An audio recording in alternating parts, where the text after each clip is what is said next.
என்ன வேணும் ஸ்கூலுக்கு எல்லாமே இங்கிருக்கு. Super Saravana stores, Chennai, Madurai, Kovai.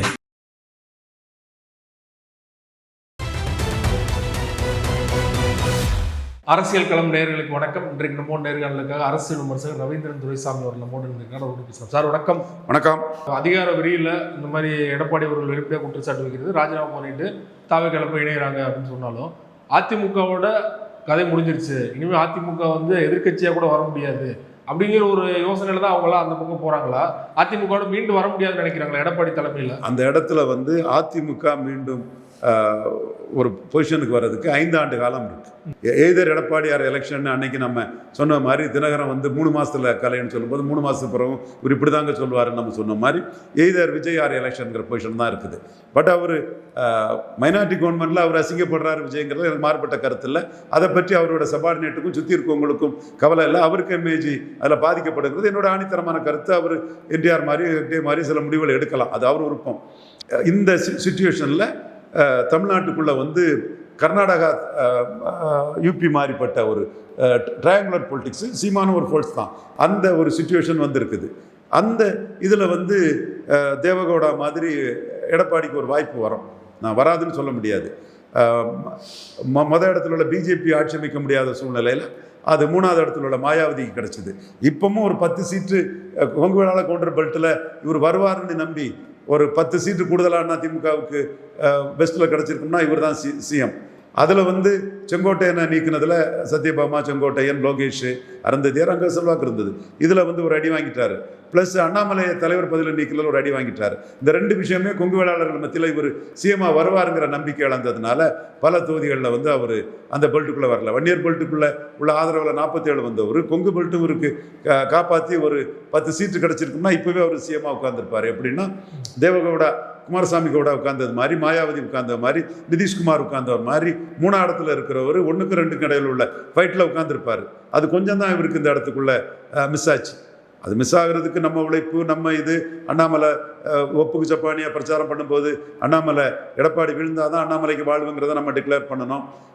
செங்கோட்டையன், சத்யபாமா இவங்க மூலமாக எம்ஜிஆர் ஜெயலலிதா வச்சு விஜய் பிரச்சாரம் பண்ணும்போது இது பாதிக்கும்ங்கிறத நம்ம டிக்ளேர் பண்ணோம்.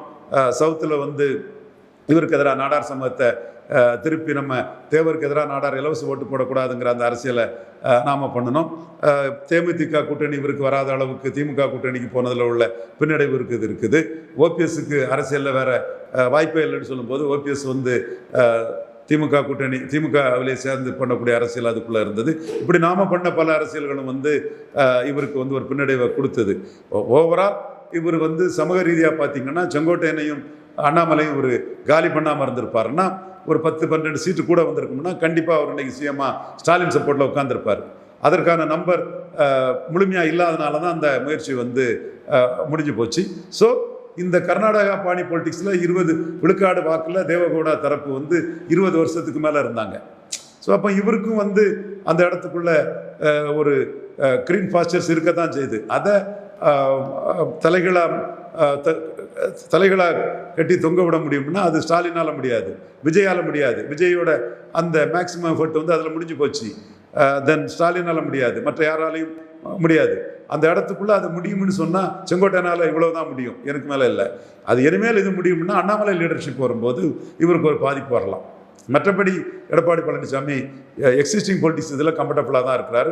3வது இடத்துல தேவகவுடா, குமாரசாமி கவுடா ஜேடிஎஸ் மாதிரி ஸ்ட்ராங்காக இருக்காருங்கிறது 100க்கு 100 உண்மை.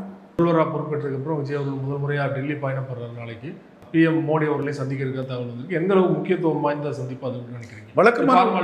வழக்கமான ஒரு சந்திப்பு தான். அதில் நீங்கள் ஸ்டாலினுக்கு கிடைச்ச அந்த முக்கியத்துவம் கிடைக்காது, ஜெயலலிதா கிடைச்ச அந்த முக்கியத்துவம் கிடைக்காது. ஏன் கிடைக்காது? ஸ்டாலின் 22 எம்பியோட இருந்தார். மோடிக்கு அது முக்கியமாக தெரிஞ்சது. தமிழ்நாட்டில் தொடர்ந்து மக்களவையில் வெற்றி பெற்றுட்டு இருந்தார். ஜெயலலிதா 37 எம்பியோட இருந்தாங்க. இவர் ஒரு சிஎம்மாக போகிறாரு.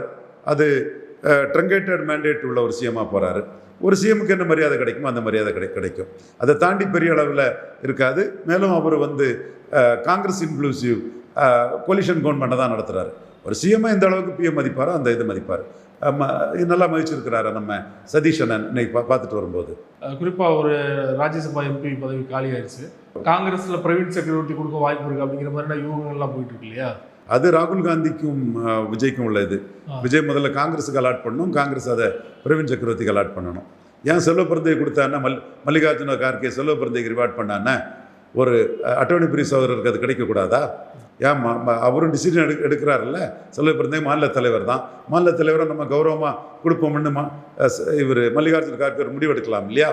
பட் ராகுல் காந்தி சென்றிக்கா விஜய் சம்மதிச்சிருவார், இவர் பிரவீன் சக்கரவர்த்தி கிடைக்குங்கிற ஒரு தகவல் இருக்குது.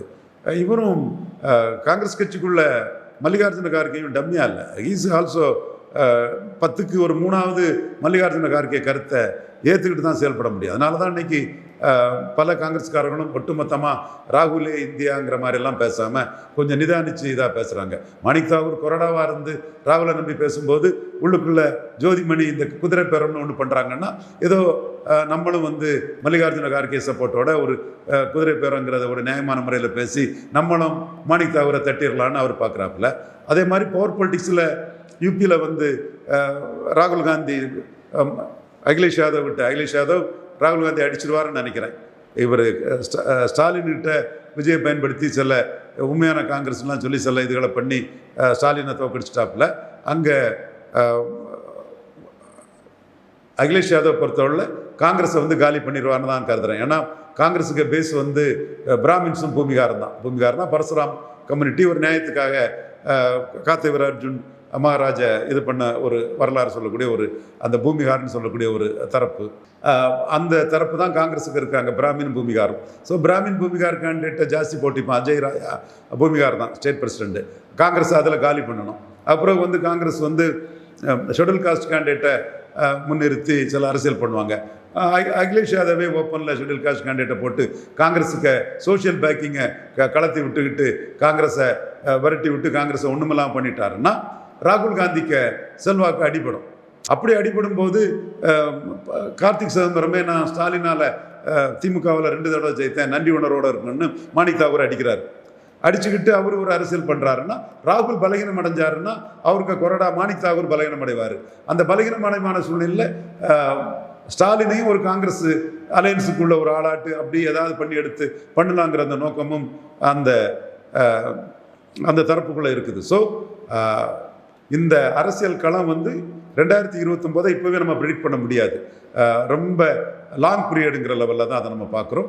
ஒவ்வொருத்தரும் தங்களுக்கு எது லாபம்ங்கிற அரசியலை காங்கிரஸுக்குள்ள மாணிக் தாகூர் ஒரு சைடு, இவங்க ஜோதிமணி ஒரு சைடு, கார்த்திக் சிதம்பரம் ஒரு சைடு பண்ணுறாங்க. தமிழ்நாட்டில் எவ்வளோ பெரிய கலப்புரங்கள் நடந்துகிட்டு இருக்கு. ஆனால் பாஜக அமைதியாக வேடிக்கை பார்க்குற மாதிரி இருக்குது இல்லையா? இந்த ஆளுநர் அமைதிக்கு பின்னணியில் பெரிய பிளான் தான் இருக்கா? எப்பா சிவாவும் உங்களை சேர்ந்தவங்களை தான் பூதம்னு கட்டிச்சிட்டீங்க. என்னையா பாஜக அங்கே பண்ணிட்டு கன்னியாகுமரி டிஸ்ட்ரிக்ட்லேயும் 5 தொகுதியிலையும் 3வது அழகாக பொன்னாருக்கு ஒரு ராஜ்யசபா கொடுத்து மந்திரி ஆக்கியிருக்கலாம். பாஜக இங்கே இருக்கிற லோக்கல் தலைவரை பற்றி பேசவே இல்லை. அகில இந்திய பாஜக தலைமை அமித்ஷா அவர்கள் என்ன பிளான்ல இருக்காரு கேட்குறேன். இங்கே எல்லாரும் காங்கிரஸை நோக்கி ஓடிட்டு இருக்காங்க. என்னத்தங்க நாங்கள் பிளான் பண்ண பட் எகெயின்ஸ்ட் எவ்ரி ஆட் 4வது முறை மோடிக்கு ஆதரவாக இந்துக்களை தமிழ் மண்ணில் திருப்பிடலாம். அதுக்குள்ள சந்தர்ப்பவாத அரசியலை சண்முகம் பண்ணுறாரு. பச்சை சந்தர்ப்பவாதம், பச்சை துரோகத்தை பண்ணி மோடி மேலே பழியை போட்டு தப்பிக்கலான்னு சண்முகம் போன்றவங்கள்லாம் கருதுறாங்க. 1/2% ஓட்டு கட்சி, சிபிஎம் அவங்களும் 1/2% ஓட்டு கட்சி, அடுத்து விசிகா எல்லாமே மோடி மேலே பழியை போட்டு சொல்லும்போது அது இந்துக்கள் மத்தியில் ஒரு இயல்பாட்டே ஒரு நியாயமான கோபம் 29 எழும்பி வரும். அது மோடிக்கு வந்து 3 வருஷம் இருக்குது, ஒரு சாதகமான சூழ்நிலை வரும்னு இந்து உணர்வு வந்து தங்களுடைய சுயநலத்துக்கும் அரசியல் சந்தர்ப்பவாதத்துக்கும் மோடி மேலே பழி போட்டுக்கிட்டு அவங்க சந்தர்ப்பவாத அரசியலை சிபிஎம், சிபிஐ, காங்கிரஸ், விடுதலை சிறுத்தைகள் போன்ற கட்சிகளெல்லாம் பண்ணுறதுக்கு வந்து இந்துக்கள் மத்தியில் மோடிக்கு ஒரு இது 29 வரும்னு எதிர்பார்க்கும். நாட்கள் இருக்குது. பட் ஆனால் யதார்த்த நிலைமை காங்கிரஸை நோக்கி தான் எடப்பாடியும் ஓடுறாரு, விஜயும் ஓடுறாப்புல. ஏன் ஸ்டாலினை கூட காங்கிரஸ் கூட ஒட்டி வச்சிருந்தேன்னு ஒரு லாபி ஒர்க் பண்ணுது. அவரும் அதுக்கு தக்கன சனாதன எதிர்ப்பு பாஜக வேலையை தான் எடப்பாடி பண்றார். இவர் கிட்டவே செய்யக்கூட உதயநிதி ஸ்டாலின் வெளிப்படையாக பேசிட்டார் இல்லையா? நீங்க வந்து 75 உங்களை டிஸ்மிஸ் பண்ணாங்க, 80 வந்து முதுகுல குத்து வாங்கிட்டு சேர்ந்துட்டீங்க.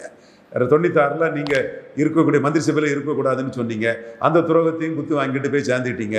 இப்படி நீங்கள் கிறிஸ்டின் முஸ்லீம் ஓட்டுக்காக என்ன துரோகம் காங்கிரஸ் பண்ணாலும் மாணிக் தாகூர் செல்வா கலந்து, ராகுல் செல்வா கலந்தா சிதம்பரம் மூலமாக உள்ள பிடிச்சி கூட்டணி போயிடலாங்கிற கணக்கெலாம் நீங்கள் போடுறீங்க. அதில் ஏதாவது மாற்றம் வந்தால் அந்த கூட்டணி போகலாங்கிறது தான் சனாதன எதிர்ப்புன்னு சொல்கிறீங்க. சனாதன தர்மம் இந்த நாட்டின் பண்பாட்டையும் கலாச்சாரத்தையும் காக்கக்கூடிய ஒரு தர்மம், இந்து தர்மம், இந்தியர்களுக்கான தர்மம். இந்த நாடு உலக அளவில் சிறப்பாக இருக்கிறது சனாதன தர்மம் தான் காரணம். அதை உலக அளவில் இந்திய அளவில் எல்லாரும் ஏற்றுக்கிட்ட போது நீங்கள் சனாதன தர்மத்தை வந்து குறை சொல்கிறதே இங்கே வந்து ஆளுங்கட்சியும் சரி எதிர்கட்சியும் சரி வாடிக்கையாக கொண்டிருக்கீங்க. நீங்கள் இதில் என்ன பண்ணியிருக்கலாம்? சனாதன தர்மம் நல்ல தர்மம் தான். ஆனால் சனாதன தர்மத்தை பேசக்கூடிய பாஜக வந்து அப்பாவி முஸ்லீம்கள் வீடுகளையா இடிக்கிறீங்கன்னு, சனாதன தர்மம் நல்லது, அதை போதிக்கக்கூடிய நீங்கள் ஏன் தப்பாக பண்ணுறீங்கன்னு ஒரு வார்த்தை கேட்டால் கூட அது ஒரு right man in the wrong பார்ட்டின்னு ஒரு மூவு இது வரது சரியாக இருக்கும். ஆனால் நீங்கள் வந்து காங்கிரஸை மையமாக வச்சு சனாதன தர்ம எதிர்ப்புன்னு சோனியா ராகுல் காந்தி அந்த ஸ்டாண்டுக்குள்ளே வந்து உதயநிதி ஸ்டாலின் போகிறத நம்ம பார்க்குறோம். இத்தனைக்கும் மோடி வந்து எமர்ஜென்சியை எதிர்த்த முதல்வர் மகன்கிறனால ஸ்டாலின் எமர்ஜென்சியில் பாதிக்கப்பட்டதை வந்து திமுகவோட 22 எம்பிக்கள் அதோட முக்கியமான ஒரு பில்லுலலாம் வந்து அவங்களோட சப்போர்ட் தேவைப்படுது, மறைமுகமாக வந்து பிஜேபி சப்போர்ட் கேட்குறதா இந்தியா டூர்லாம் செய்தி வந்துச்சு. அதைத்தாங்க மோடி ஆசைப்படுறாரு, அதைத்தாங்க மோடி ஆசைப்படுறாரு, நாங்கள் ஆசைப்படுறோம். அதனால தான் பாரசைட் காங்கிரஸ் துரோகத்தெல்லாம் மோடி கர்நாடகாவில் பேசும்போது சொன்னார். காங்கிரஸ் திமுகவை எப்படியெல்லாம் திமுக காங்கிரஸ் எப்படியெல்லாம் காப்பாத்துச்சுங்கிறத சொன்னார். அவர் அவ்வளவு சொன்ன போது நீங்க ஜனாதன எதிர்ப்பு இன்னும் கார்த்திக் சம்பரம் மூலமா கொள்கையில உறுதியா இருக்காங்க சார். ஜனாதன எதிர்ப்பு கொள்கையை டிக்ளேர் பண்ணிட்டாங்க. தப்பு இல்ல சிவா, அந்த அரசியல் போக்கு அப்படிதான் போயிட்டு இருக்குங்கிற யதார்த்த சூழ்நிலையை வச்சு நான் சொல்றேன். சனாதன எதிர்ப்புன்னு சொன்னாலே காங்கிரஸோட ஆதரவு தான். காங்கிரஸோட சோனியா காந்தி தான் இந்த நாட்டில் சனாதனத்துக்கு எதிராக சோனியாவும் ராகுலும் பிரியங்காவும் தான் வெறிகொண்டு நிற்கிறாங்க. அதை முறியடிச்சது மோடி, அத்வானி வாஜ்பாயும் தோத்த சூழ்நிலையில. ஸோ இவங்க வந்து அந்த 3 வருஷத்துக்குள்ள அரசியல் மாற்றம் வந்துடாதா? ராகுல் காந்தி செயலிழந்து போக மாட்டாரா? ராகுல் காந்தி தப்பு பண்ணி அடிபட்டு போக மாட்டாரா? பிரியங்கா கார்த்திக் சிதம்பரம் ஏதோ ஒரு நெக்ஸஸ் வந்து நம்ம காங்கிரஸ் கூட்டணிக்கு வந்துட மாட்டோமான்னு தான் இவங்க கணக்குகள் ஓடுது. அதைத்தான் நான் சொல்றேன், யதார்த்தத்தை சொல்றேன். இந்த குதிரை பேரத்தை சொல்லும்போது பாஜக அரசையும் ஸ்டாலின் விமர்சித்து சொல்லியிருக்கிறாரு. சட்டசபையில் 2 பேருமே சனாதன எதிர்ப்பு சொல்றாங்க. எடப்பாடி கொஞ்சம் பல மாநிலங்கள்ல பாஜக பண்றத இங்க தாவேகா பண்ணும்போது அதான சொல்லியிருக்காங்க, அதான சொல்லியிருக்காங்க. கூட்டணியில் இருக்கிற அதிமுக உடைக்கிறத அவங்க எப்படி பார்ப்பாங்கன்னு கேட்குறாங்க. அதைத்தானே சொல்றாங்க, அப்படிதான் பாக்குறாங்க. அதே மாதிரி உடைக்கட்டும்னு நினைக்கிறாங்களா? இல்ல அதே மாதிரி நினைக்கிறாங்க. அதே மாதிரி எடப்பாடி ஒரு சின்ன சைக்கிள் கேப் கிடைச்சாலும் விஜய் போகலன்னதும் இது 3 மணிக்கு கேரளா கவர்மெண்ட்டுக்கு தாமோதர மேனன் சதீஷனுக்கு ஒரு வாழ்த்தை போடுறாரு. அவர் சுதந்திர அதிகாரிக்கு போடலை, மகிஷானி ஒரு ஓபிசி கம்யூனிட்டி சேர்ந்தவர் தான். அதே மாதிரி ஹேமந்த் பிஸ்வா சர்மா ஈசி பிராமின் அவருக்கும் போடலை. ஸோ இப்படி இருக்கக்கூடியவர் வந்து சதீஷனுக்கு போடுறாருன்னா விஜய் போகல ஒரு கேப் கிடைச்சிடாதா? ஜோதிமணியை வச்சு ஒரு லாபி பண்ணி மாணித்தாகூரை மண்டையில் கொட்டி ஜோதிமணி ஜோதிமணி மூலமாக நான் இந்த அலையன்ஸை தூக்கிறோன்னு மூவர்கள் தான் பண்ணுறாங்க 3 வருஷத்துக்கு புற உள்ளதுக்கு. ஸோ இது நம்ம கண்ணெதிர தெரியுது. அந்த உண்மையை மறைச்சிக்கிட்டு நம்ம பேசுகிறது என்ன இருக்குது? ஆனால் இந்துக்கள் மத்தியில் வரக்கூடிய ஒரு உணர்வு 29 மோடிக்கு ஒரு பெரிய பூஸ்டர் தமிழ் மண்ணில் கொடுக்கும்னு நான் நம்புகிறேன். நீங்கள் பேசும்போது தொடக்கத்திலே சொன்னீங்க இடைத்தேர்தல் ராஜினாமா பண்ணாலும் இப்போதைக்கு வரப்போவதில்லை, சுப்ரீம் கோர்ட்டில் கேஸ் இருக்குன்னு சொன்னீங்கன்னா அது எப்படி எந்த டைரக்ஷனில் போகும்னு நினைக்கிறீங்க அந்த வழக்கு? அந்த வழக்கு கர்நாடகா வழக்கை பார்க்கும்போது வந்து தமிழ்நாடு இதில் அதிமுகவுக்கு சாதகமாக போகிறதுக்குள்ள வாய்ப்பு தான் இருக்குது. ஆளுங்கட்சி அதாவது கட்சிக்கு சாதகமாக செய்யப்பட போகிறாங்கன்னு தெரிஞ்சுதான் அவங்க ராஜினாமா பண்ணிட்டாங்களா? கண்டிப்பாக. இப்போது வேலுமணி சிவி சண்முகம் அவங்க வந்து ராஜினாமா பண்ணாங்கன்னா தகுதி நீக்கம் செய்யப்பட வாய்ப்பு இருக்கா? அந்த வழக்கு எந்த கண்டோன் பண்ணலாம். கட்சி தலைவர் எடப்பாடி நினைச்சா கண்டோன் பண்ணலாம், கண்டோன் பண்ணலன்னா அதுதான் நிலைமை, மன்னிக்கலாம். இப்போ குதிரை பேரம் நடத்திட்டாரு அப்படின்னு விஜய் அவர்களோ தாவேக அவர்கள் மீதோ வந்து ஒரு குற்றச்சாட்டு நிறுவனமானா அது என்ன மாதிரியான ஒரு விளைவுகளை ஏற்படுத்த நினைக்கிறீங்க? அதுக்கு வந்து இவங்க முதல்ல தினகரன் சைடில் இருந்தும் அதிமுக சைடில் இருந்தும் உச்சநீதிமன்றத்தை அணுகி குதிரை பேரம்னு அவங்க பிரேமா பேசி இருக்குன்னு காட்டி ஏதாவது ஒரு விசாரணைக்கான ஒரு இது பண்ணணும். சுப்ரீம் கோர்ட் போயிருக்காங்க இல்லையா? அந்த இடத்துக்குள்ள சுப்ரீம் கோர்ட்டோட முடிவை பொறுத்து இருக்கு. சுப்ரீம் கோர்ட் வந்து பிரேமா பேசி குதிரை பேரம் இருக்குன்னு சொன்னால் இப்போ மற்ற இடங்கள்ல பணத்தை இது பண்ணதெல்லாம் வந்து அந்த மாதிரி எதுவும் வரல. ஸோ என்றாலும் நீங்கள் விசாரிங்க முகாந்திரம் இருக்குன்னு அவங்க சொன்னாங்கன்னா அடுத்த கட்டம் அதுக்குள்ளே ஒன்று வரலாம். ஏதாவது ஒரு ஏஜென்சி மூலமாக சுப்ரீம் கோர்ட்டு நேரடியாக ஏதோ ஒரு இதில் வந்து குதிரை பேரத்தை அலோவ் பண்ண முடியாது. ஆன்டி டிஃபெக்ஷன் லாவோட அந்த நோக்கத்தையே சிதறடித்து மழுங்கடிக்கக்கூடிய விஷயமா இருக்குது.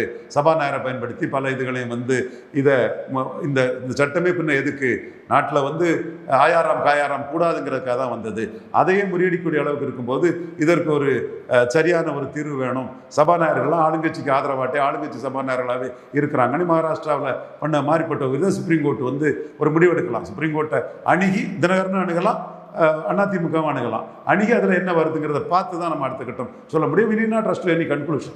அண்ணாமலை அவர்கள் தேர்தலின் போதே பாஜக ஆதரவா எங்கேயுமே பெரிதளவு பிரச்சாரம் பண்ணல. நானே சொன்னேன், சொல்லிட்டீங்க. அண்ணாமலை எடப்பாடி வாழ்ந்தால் அண்ணாமலைக்கு வீழ்ச்சி, எடப்பாடி வீழ்ந்தாதான் அண்ணாமலைக்கு நல்லதுன்னு அண்ணாமலை சார்பாக பேரளவில் அண்ணாமலை பிரச்சாரம் பண்ணும்போது நானே அம்பேத்கர் சொன்ன மாதிரி ஐடென்டிஃபை பண்ணி முதல் எதிரி எடப்பாடி பழனிசாமின்னு நம்மளே சொன்னோம். உண்மை நிலைமை அதுதான். இல்லை, இன்னைக்கு பாஜகவுக்கு எதிராகவே ஒரு அறிக்கை வெளியிட்டிருக்காரு இல்லையா? பாஜகவோட முன்னாள் தலைவர், முன்னாள் மாநில தலைவர் பாஜகவுக்கு எதிராகவே ஒரு ஸ்டாண்டில் வந்து ஒரு அறிக்கை விட்டுருக்காரு, எதிரான ஸ்டாண்டில். இது எப்படி எடுத்துக்கிறது? விரைவில் வந்து கட்சி ஆரம்பிக்க போறாரு அப்படிங்கிற தகவல் வந்துட்டு இருக்கு. நம்ம ஸ்டாண்டு என்னைக்கும் உறுதியானது.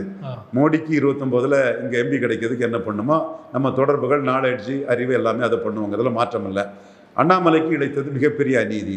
எடப்பாடிக்காக அண்ணாமலையை மாற்றினது மிக மிக பெரிய அநீதி. அந்த அநீதியை செய்திருக்கக்கூடாது. அன்னைக்கே நம்ம வந்து சோதரர் நயனாரை போட்டதை நம்ம எதிர்க்கலை. அது மரவரை போட்டதை நாடார் எதிர்க்கிறான்லாம் 4 பேர் சொன்னோம். அதெல்லாம் கிடையவே கிடையாது. நயனார் வந்து மாற்றிட்டு போடும்போது நயனார் தகுதியானவர் தான். ராமநாதத்தில் 30 எடுத்தார், திருநெல்வேலியில் 30 எடுத்தார். நம்ம அந்த இதில் எவரோட மெரிட்டே நம்ம குறைச்சி மதிப்பிட்டு என்றைக்கும் பேசுனது கிடையாது.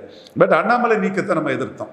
நம்ம கடைசி வரை அண்ணாமலை நீக்கம் தவறுங்கிறத நம்ம சொன்னோம். அதோட விளைவு இன்னைக்கு தெளிவாக தெரிஞ்சிட்டு. கன்னியாகுமரியிலே பொன்னாருக்கு டிக்கெட் கொடுக்காததும் கன்னியாகுமரியில் வந்து இன்னைக்கு 5 தொகுதியிலையுமே 3வது போச்சுங்கிற நிலைமை இன்னைக்கு வந்துட்டு.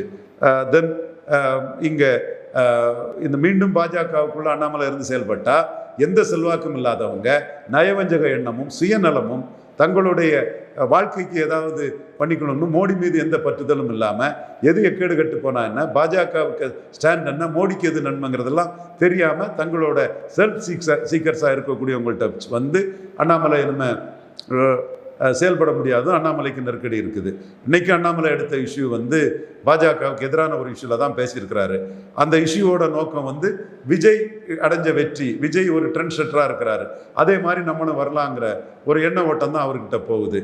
அந்த இடத்துக்குள்ள அவர் மண்ணுக்கேற்ற மார்க்சியம்னு சொல்கிற மாதிரி தமிழ் மண்ணுக்கேற்ற ஒரு அரசியலுங்கிறதுக்குள்ளே போகிறாரு. போட்டும் அவருக்கு என்னோட வாழ்த்துக்களை தெரிவிச்சுக்கிறேன். நம்ம முயற்சி கட்சி ஆரம்பிக்கிற உறுதியா அண்ணாமலை அவர்கள்? அவர் இன்னைக்குள்ள அறிக்கையை பார்த்தா தனி கட்சியாக இது பண்ணி தாவேக்கா மாதிரி ஒரு ஸ்டைலில் அவர் வந்து சில ஸ்ட்ராட்டஜி பண்ணி 31ல் ஹிட் பண்ணணுங்கிற எண்ண ஓட்டத்தில் போகிறாருங்கிறதான் தெரியுது. ஏன்னா பாஜகவுக்கு எதிரான ஒரு ஸ்டேட்மெண்ட்டை மற்ற யாரும் கொடுக்கறதுக்கு முன்னாடியே சிபிஎஸ்சியில் உள்ள 3வது மொழி தொடர்பாக அவர் என்னை பேசிட்டாருன்னா அதில் அவர் முந்திக்கிட்டு போகிறாருன்னா அவர் வந்து இந்த மண்ணுக்கேற்ற ஒரு அரசியலுங்கிற மாதிரி வராரு.